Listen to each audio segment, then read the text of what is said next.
Hello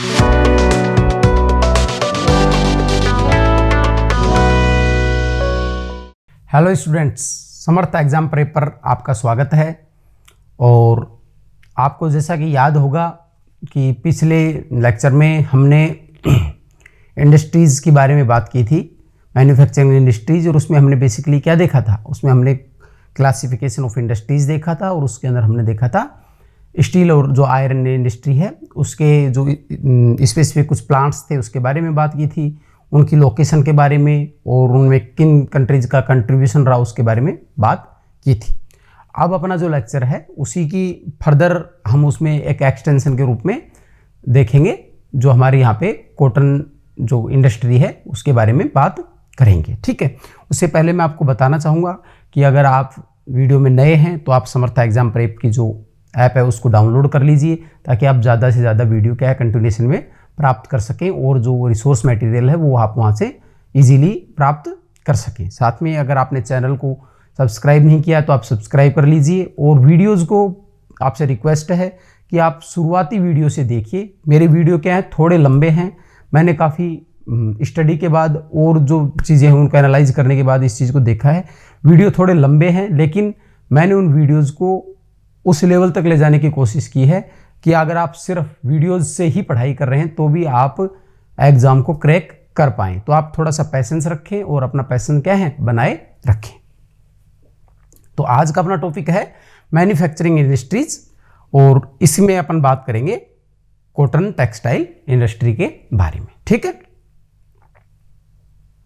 देखो basic बात आपको बताऊं कॉटन इंडस्ट्री के बारे में। अपने पिछली क्लास में बात की थी कॉटन इंडस्ट्री कैसा है। जैसे आयरन में अपने एक पढ़ा था, वो रॉ मटेरियल बेस्ड इंडस्ट्री है। उसमें क्या होता है, जो कच्चा माल होता है वो अपना वजन क्या करता है, वेट क्या करता है, लूज करता है।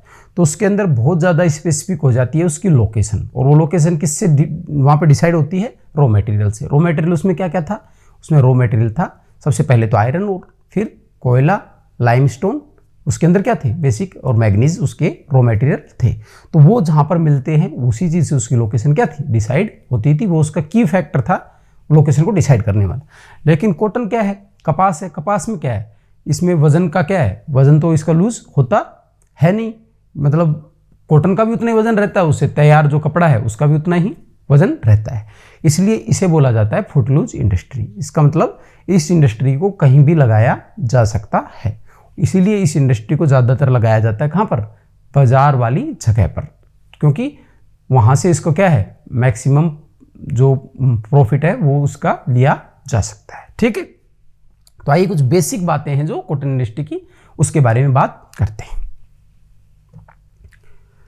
The cotton textile industry can be classified as the organised and decentralised sectors. ठीक है, जो कॉटन इंडस्ट्री है इसको क्लासिफाई किया जाता है किससे, ऑर्गेनाइज सेक्टर में और डिसेंट्रलाइज सेक्टर में। ठीक है, ऑर्गेनाइज सेक्टर क्या है, एक व्यवस्थित है, और डिसेंट्रलाइज क्या है, विकेंद्रीकृत, जिसको हिंदी में बोला जाता है। ठीक है, the decentralise sector includes the cloth produced in the handlooms. ठीक है, इसमें क्या किया जाता है, जो डिसेंट्रलाइज्ड जो मेथड है उसके अंदर कपड़े हैंडलूम के अंदर क्या किए जाते हैं, तैयार किए जाते हैं। लास्ट क्लास में आप जाएंगे, वहाँ आपको इस चीज़ को क्या है काफ़ी अच्छे से डिस्क्राइब किया था। तो आप उस वीडियो को क्या करेंगे, देखेंगे, ताकि आप इसको ज़्यादा अच्छे से समझ पाएँ। ठीक है, तो हैंडलूम और जो पावरलूम है उनके अंदर क्या किया जाता है, कपड़ों को तैयार किया जाता है, किसमें, डिसेंट्रलाइज के अंदर। On the other hand, production of the organise sector has drastically fallen from 81% in the mid 20th century to only about 6% in 2000। Mid century में लगभग 1950 के आसपास जो ऑर्गेनाइज सेक्टर था उसका उत्पादन में कितना भूमिका थी, 81%, that is a major portion. ठीक है, बट आफ्टर 2000 और near 2000 it is just declined to 6%। ठीक है, तो अब ये लगभग 6% ही रह गया है। ठीक है, now powerlooms on the decentralise sector produce more than the handloom sector.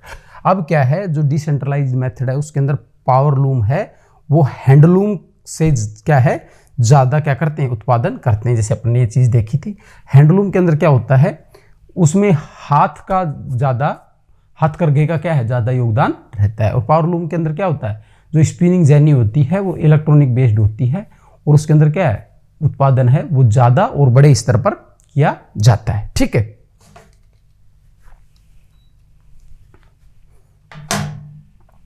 as cotton does not lose weight in the manufacturing process, hence the location of cotton textile industry is determined by the other factors like power supply, labor और capital और market। तो इसमें कच्चे माल का role क्या है इतना ज़्यादा नहीं रहता, क्योंकि इसके अंदर क्या है, वेट लूज वाली कंसेप्ट नहीं रहती। तो इसमें और फैक्टर हैं, जैसे लेबर सप्लाई देख ली जाती है, पावर सप्लाई और पूंजी की उपलब्धता देख ली जाती है, या मार्केट, इन चीज़ों को देख लिया जाता है। और जहाँ पे भी जो सहूलियत रहती है उद्योगपति के लिए, जिस चीज़ की ज़रूरत होती है उसी चीज़ की ज़रूरत या आवश्यकता के आधार पर उस चीज़ को लगा देता है। जैसे उसके पास कैपिटल है पर उसको लेबर की ज़रूरत है तो लेबर वाले एरिया में लगा देगा। ठीक है, अगर उसको मार्केट की ज़रूरत है तो मार्केट वाले एरिया में उसको लोकेट कर देगा। ठीक है, eight present market is the most preferred factor to locate the industry as market decides what is the current trend of clothes। ठीक है भाई, आज के समय की मांग की अगर बात की जाए तो आज के टाइम पे मार्केट कॉटन इंडस्ट्री के लोकेशन का सबसे इफेक्टिव क्या है, आधार है, उसको निर्धारित करता है। क्यों? क्योंकि मार्केट से ये पता चलता है कि डिमांड किस तरीके की है, तो मार्केट को ध्यान में रखकर ही प्रोडक्शन किया जाता है। ठीक है, after first cotton textile mill were set up in Mumbai and Ahmedabad the cotton textile industry expanded very rapidly. अब देखो इसमें आपका जो फैक्ट है वो क्या है, आपका जो क्वेश्चन है वो क्या है, इसमें वो आपको ध्यान में रखना है। जो क्वेश्चन जिस तरीके के आपसे बनेंगे वो क्वेश्चन के पूर्व अपन क्या करेंगे, बात साथ में करते रहेंगे। देखिए, after the first cotton textile mill were set up in Mumbai, तो आपसे यही क्वेश्चन बनता है कि पहली मिल कहाँ पर स्थापित की गई थी। पहली मिल थी वो मुंबई में स्थापित की गई थी। किसने की थी? कावसजी डावर पर्सी नाम का कोई आदमी था, कावसजी डावर पर्सी। और कॉटन मिलों के ऊपर जो शुरुआत हुई थी उस टाइम पे पारसी जो लोग थे उनके पास क्या थी, कैपिटल थी, तो उन लोगों का काफ़ी ज़्यादा इसके ऊपर होल्ड था कॉटन मिल्स के ऊपर। ठीक है, और बाद में फिर अहमदाबाद में स्थापित की गई और उसके बाद ये बहुत तेजी से क्या है भारत के अंदर बढ़ गई। ठीक है, development of the railway network also contributed to the expansion of the mills in southern India. Mills were set up at Coimbatore, Madurai and Bengaluru. अब कह रहा है कि रेलवे के विकास ने भी, अब देखो ट्रांसपोर्ट का बहुत ज़्यादा रोल रहता है। अपन ने देखा है कि कच्चा माल अगर है और तैयार माल है, दोनों को क्या है, बाजार तक पहुंचाना, या कच्चे माल को उद्योग तक पहुंचाना, उसमें क्या ट्रांसपोर्टेशन एक मेजर रोल प्ले करता है। तो रेलवे के विकास ने इसको दक्षिण भारत में भी विकसित करने में काफ़ी महत्वपूर्ण भूमिका निभाई है। ठीक है, in central India mills were set up at Nagpur, Indore, Solapur and Vadodara. ठीक है, तो ये महाराष्ट्र वाला जो क्षेत्र है इसमें ये मिल्स थी। इसमें देखो बेसिक बात क्या है, आपने भारत को पढ़ा होगा, भारत को जब आपने पढ़ा होगा तो ये अपना भारत है। ठीक है, और ये अपना दक्कन का प्लेटू है। ठीक है, दक्कन के प्लेटू पे क्या है, काली मिट्टी है। ठीक है, ब्लैक सोयल, ब्लैक सोयल को क्या कहा जाता है, ब्लैक सोयल को कहा जाता है कॉटन सोयल भी कहा जाता है, इसे कपास की मृदा भी कहा जाता है। क्यों? क्योंकि कपास, इस क्षेत्र में कपास के उत्पादन की सबसे उपयुक्त दशाएं हैं और ये मिट्टी इसमें काफ़ी अहम भूमिका निभाती है। तो ये जो महाराष्ट्र वाला क्षेत्र था इसके अंदर इसका शुरुआती दौर में काफ़ी ज़्यादा विकास हुआ। ठीक है, mills were also set up at Kanpur and Kolkata, और कोलकाता और कानपुर में भी इसकी मिल्स क्या स्थापित की गई। Availability of hydel power favoured the setting up of the cotton mills in Tamil Nadu. Tamil Nadu में क्या था, जो हाइडल पावर है, जलीय ऊर्जा है, उसकी ज़्यादा क्या थी, उपलब्धता थी, तो उसने तमिलनाडु के अंदर इन मिल को सेटअप करने में हेल्प की। आपकी बुक में लिखी हुई बात है, जर्नल में तो मैं आपको पूरे दिन इसके ऊपर कहानी सुना सकता हूँ, लेकिन आपको बिल्कुल स्पेसिफिक रहना है किस पे, अपने बुक के टेक्स्ट के ऊपर, ज़्यादा इधर उधर भटकना नहीं है, क्योंकि जो आपके सवाल आएंगे ना वो आपके एनसीईआरटी बुक के लेवल के ही आएंगे। ठीक है, आपसे अब यहाँ पे क्वेश्चन बन सकता है कि हाइडल पावर ने किस राज्य के अंदर सूती वस्त्र उद्योग के विकास में अहम भूमिका निभाई, तो उसका उत्तर हो जाएगा तमिलनाडु, और वन एंड ओनली तमिलनाडु जो आपके एग्जाम्पल में दिया है, यही अपने को याद रखना है। ठीक है, availability of cheap labour favoured the setting up of the cotton mills in Ujjain, Bahraich और आगरा, हाथरस, कोयम्बटूर एंड तिरुनेलवेली। जो ये एरिया है इनमें किसने काम किया, यहाँ पे काम किया है लेबर ने। ठीक है, यहाँ पे काम किया हाइडल पावर ने तमिलनाडु में, और जो विशेष करके यूपी वाली जो मिल्स है इसमें लेबर ने काम किया। फिर कोयम्बटूर और तिरुनेलवेली वाला क्षेत्र है, इसमें भी किसने काम किया? लेबर ने काम किया। मिड वाला जो सेंट्रल एरिया है, यहाँ पे नागपुर, इंदौर, सोलापुर, यहाँ पे क्या है? कपास की उत्पादक, यहाँ कपास का पाया जाने इसने काम किया। और साउदर्न इंडिया के अंदर डेवलपमेंट में रेलवे ने अहम भूमिका निभाई। ये फैक्ट्स हैं, ये स्टेटमेंट के तौर पे भी पूछे जा सकते हैं आपसे, तो इनको क्या है आपको याद रखना है, ठीक है। देखो सवाल कभी भी आसमान में से नहीं टपकते। सवाल फिर मैं आपको एक बार बता रहा हूं कि क्वेश्चंस क्या है, हमेशा इजी क्वेश्चंस ही होते हैं, लेकिन उनको जब लैंग्वेज में डालकर उनको बनाया जाता है, जब हमने उनके ऊपर गौर नहीं किया होता पढ़ते समय, तो वही हमको क्या है टफ लगने लग जाते हैं, कन्फ्यूजन क्रिएट कर देते हैं और एग्जाम में क्या है गलत हो जाते हैं। तो सिंपल शब्दों में समझना है और सिंपल तरीके से ही उसको याद रखना है, ज़्यादा कॉम्प्लिकेटेड चीज़ों को नहीं बनाना, ठीक है। Distribution of cotton textile industry. अब इसकी डिस्ट्रीब्यूशन जैसे अपने स्टील वाले को देखा था, ऐसे इसका डिस्ट्रीब्यूशन इसको देखिए, ठीक। वो उसका बेसिक डेवलपमेंट था, उसके फैक्टर्स बता दिए, किसके प्रभावित करने वाले कारकों ने कहाँ कहाँ किस तरीके से भारत में इसके लोकेशन को प्रभावित किया है। अब अपन देखते हैं important centres of the cotton textile industries are Ahmedabad, Bhiwandi, Solapur, Kolhapur, Nagaur, Indore और उज्जैन। अब देखो अब ज़्यादातर कहाँ है? गुजरात, महाराष्ट्र में मेन कंसंट्रेशन है, फिर कुछ क्या है यूपी की तरफ इसका कंसंट्रेशन है, ठीक है। Maharashtra, Gujarat and Tamil Nadu are the leading cotton producing states. अब नाम याद रखने, महाराष्ट्र, गुजरात और तमिलनाडु क्या है? लीडिंग है, मतलब अग्रणी राज्य हैं कॉटन में, ठीक है। West Bengal, Uttar Pradesh, Karnataka, Punjab are the other important cotton textile producers, ठीक है। Tamil Nadu has largest number of mills and most of them produce yarn rather than cloths. अब ये इंपॉर्टेंट चीज है, देखो तमिलनाडु के अंदर सबसे ज्यादा मिल हैं, ठीक है। नंबर एक बात हो गई। दूसरी बात क्या है? वो मिल ज्यादातर क्या करती है? धागा उत्पादन करती है, ना कि कपड़ा, ठीक है। Coimbatore accounts for 50% of total mills. अब कोयम्बटूर अकेला है ना, तमिलनाडु के जो सारा उत्पादन होता है उसका 50% अकेला कोयम्बटूर करता है, ठीक है। Other important centres are Chennai, Madurai, ठीक है, तिरुनेलवेली, तूतीकोरन, तंजावुर, रामनाथपुरम और सलेम, ठीक है। तो इन क्षेत्र पे ये अदर क्षेत्र है। कोयम्बटूर क्या है? मेन क्षेत्र है, लीडिंग क्षेत्र है। एग्जाम के हिसाब से भी आपके लिए लीडिंग हो जाता है। अगर कपास में मान लो सूती वस्त्र उद्योग में एक सेंटर उसको देना है, तो क्यों ना वो कोयम्बटूर देगा? क्योंकि तमिलनाडु के अकेले का, जिसके अंदर सबसे ज़्यादा सूती मिलें हैं, जो कि कपड़ा ना बनाकर धागा बनाती हैं, उनका 50% अकेला कोयम्बटूर करता है, ठीक है। In Karnataka, Bengaluru, Hubli, Bellary, Mysore are some important centres. Developed in cotton producing Telangana region. इसमें किस तरीके से डेवलपमेंट हुआ है? The important centres are Hyderabad, Secunderabad, Warangal, Telangana और गुंटूर, ठीक है। तो ये गुंटूर कहाँ का है? गुंटूर है अब आंध्र प्रदेश में, और तेलंगाना बनने से ये क्षेत्र पहले आंध्र प्रदेश में थे, अब किस में चले गए हैं? अब चले गए हैं तेलंगाना में, ठीक है। Most of the cotton textile industries have developed in the western part of Uttar Pradesh. Kanpur is the largest centre and known as Manchester of Uttar Pradesh, ठीक है। Other important centres are Agra, Modinagar, Saharanpur, Lucknow and Hathras, ठीक है। Most of the industry textile है developed in western part of Uttar Pradesh. Uttar Pradesh का जो पश्चिमी हिस्सा है ना, वही क्या है सबसे ज़्यादा डेवलप्ड है उत्तर प्रदेश के कॉन्टेक्स्ट में। गन्ना हो, कृषि हो या परिवहन तंत्र, संचार तंत्र, किसी भी तरीके का जो विकास हुआ है वो यूपी में, पश्चिमी यूपी में ज़्यादा देखने को मिलता है। तो कॉटन में भी यही चीज़ अपने को देखने को मिलती है, ठीक है। In West Bengal important centres are, West Bengal में इंपॉर्टेंट सेंटर की बात करें तो Kolkata, Shrirampur, Howrah and Shyamnagar, ठीक है। तो इनके अंदर क्या है? कोलकाता के अंदर इसका डेवलपमेंट हुआ है, ठीक है। तो ये अपन ने क्या किया? ये अपन ने इसकी मेजर जो एरियाज हैं इंडिया के अंदर, इसका जो डिस्ट्रीब्यूशन है वो देख लिया। पहले अपन ने देख लिया था कि भाई साउथ में इसका विकास करने में किसकी भूमिका रही है? रेलवे की भूमिका रही है, ठीक है। और तमिलनाडु में हाइडल पावर की भूमिका रही है। तो वो चीज़ भी अपने को क्या है? ध्यान रखनी है। अब इसका कॉटन जो टेक्सटाइल इंडस्ट्री है, इसका जो डिस्ट्रीब्यूशन है, उस डिस्ट्रीब्यूशन की बात यहाँ पर की गई है, ठीक है।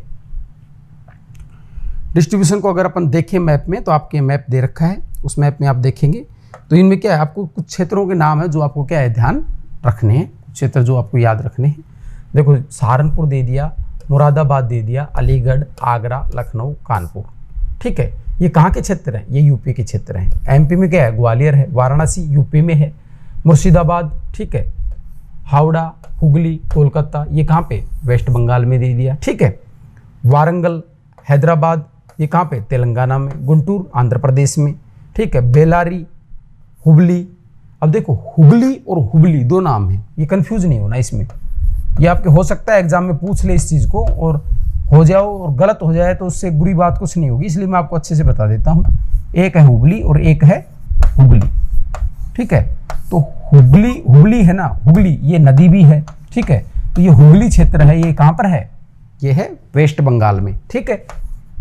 और ये हुबली क्षेत्र है, ये है कर्नाटक में, ठीक है। ये दोनों क्षेत्र हैं, पर ये नाम में आपसे कंफ्यूजन होकर गलत ना हो, ठीक है। सलेम है, तंजावुर है, तुतीकोरन है, कोयम्बटूर है, मदुरई है और तिरुनेलवेली है, ये है तमिलनाडु में, ठीक है। बेंगलुरु, मैसूर और देवगिरी, ये सारे क्षेत्र कहाँ पर हैं? कर्नाटक में है, ठीक है। कोल्हापुर, संघाई, सांगली और सोलापुर, पुणे, औरंगाबाद, ये जो है वर्धा, नागपुर, ये है आपके महाराष्ट्र में, ठीक है। अहमदाबाद, राजकोट, ये सारे क्षेत्र क्या हैं? वर्धा, सूरत, ये है आपके गुजरात में, ठीक है। और भी क्षेत्रों में इसका विकास हुआ है, लेकिन आपके इंडियन कॉन्टेक्स्ट में आपकी किताब में जो चीज़ें बताई गई हैं उसमें इन्हीं क्षेत्र के ऊपर क्या किया गया है? फोकस किया गया है। आप अपने मैप को क्या है अच्छी तरीके से पढ़ेंगे। और मैं आपको एक बात, जितनी भी आपकी जो क्लासेज हैं, अगर आपकी डिमांड रहेगी तो आप कमेंट सेक्शन में ये चीज़ बताएं। आपको पूरा एक बार सिलेबस है, आपके जो मैप और जो डायग्राम्स हैं उसके थ्रू एक बार आपको पूरा सिलेबस करा दूंगा। जो चीज़ें हैं वो वर्बली बता दूंगा और आपको विजुअलाइज ये चीज़ें समझा दूंगा। पर ये वीडियो आपके ऑन डिमांड बनाए जाएंगे। अगर आपको ऐसा लगता है, क्लास करने के बाद आपको ऐसा महसूस होता है, तो आप इसको प्लीज़ कमेंट बॉक्स में बताएं कि इस चीज़ की हमको क्या है ज़रूरत है। कॉटन इंडस्ट्री में जो क्वेश्चन बन सकते हैं वो आपको देखो क्या क्या ध्यान रखने हैं। कॉटन इंडस्ट्री में फुटलूज इंडस्ट्री इसको बोला जाता है, ठीक है। क्वेश्चन में स्टेटमेंट दे देगा फुटलूज इंडस्ट्री का एग्जाम्पल क्या है, तो आपको देना है कॉटन इंडस्ट्री, ठीक है। अब इसमें दे देगा कि कच्चा माल सूती वस्त्र उद्योग के अंदर एक महत्वपूर्ण भूमिका निभाता है। कच्चा माल सूती वस्त्र उद्योग में रॉ मटेरियल एक महत्वपूर्ण भूमिका निभाता है, ठीक है। तो आपको क्या करना है, उसको काट देना है। नहीं, इसमें कच्चे माल की भूमिका नहीं होती, इसमें किसकी भूमिका होती है? इसमें भूमिका होती है बाजार की, पूंजी की और अन्य सेक्टर की। और अब सबसे प्रभावी क्षेत्र क्या है? बाजार है। आज के टाइम पे सबसे प्रभावी क्षेत्र क्या है? बाजार है। अब एक चीज़ आप समझो, भारत के अंदर जो कपास का उत्पादन का क्षेत्र था ना आज़ादी के समय में, वो सारा क्या है था डिवाइडेशन के अंदर कहाँ चला गया था? पाकिस्तान में चला गया था। और मिलें कहाँ रह गई थी? इंडिया में रह गई थी, ठीक है। तो इससे क्या हुआ, आज़ादी के पार्टीशन के बाद जो सूती वस्त्र उद्योग है उसको बहुत बड़ा आघात लगा था, उसको बहुत बड़ा धक्का लगा था। आज़ादी के बाद उसको फिर क्या है, धीरे धीरे हमने क्या किया, उसको दोबारा से रीस्टेब्लिश किया है। इससे क्या हुआ था, बहुत सारी जो मिलें थी वो रुग्ण मिल हो गई थी। सूती वस्त्र उद्योग की समस्या क्या है? सूती वस्त्र उद्योग की समस्या है कि जो मिल है वो रुग्ण हो गई है। रुग्ण होने का मतलब होता है उनके अंदर घिसावट बहुत ज़्यादा आ गई है और अब वो प्रोडक्टिव नहीं रह गई है। और सारी मिल और उन चीज़ों को रिप्लेस करने में दोबारा बहुत ज़्यादा पूंजी की आवश्यकता है। और अंतर्राष्ट्रीय स्तर पे भी क्या है, इसके कंपटीशन क्या है, बहुत ज़्यादा है। तो इन सब चीज़ों के चलते सूती वस्त्र उद्योग, लेकिन सूती वस्त्र उद्योग का महत्व क्यों है? सूती वस्त्र उद्योग का महत्व इसलिए है क्योंकि सूती वस्त्र उद्योग है ये बहुत बड़े स्तर पर क्या है, श्रम साध्य वो है, तो इस बड़े स्तर पर क्या है, रोजगार जनरेट करता है। इसलिए सरकार की क्या है, सरकार का इसके ऊपर फोकस रहता है।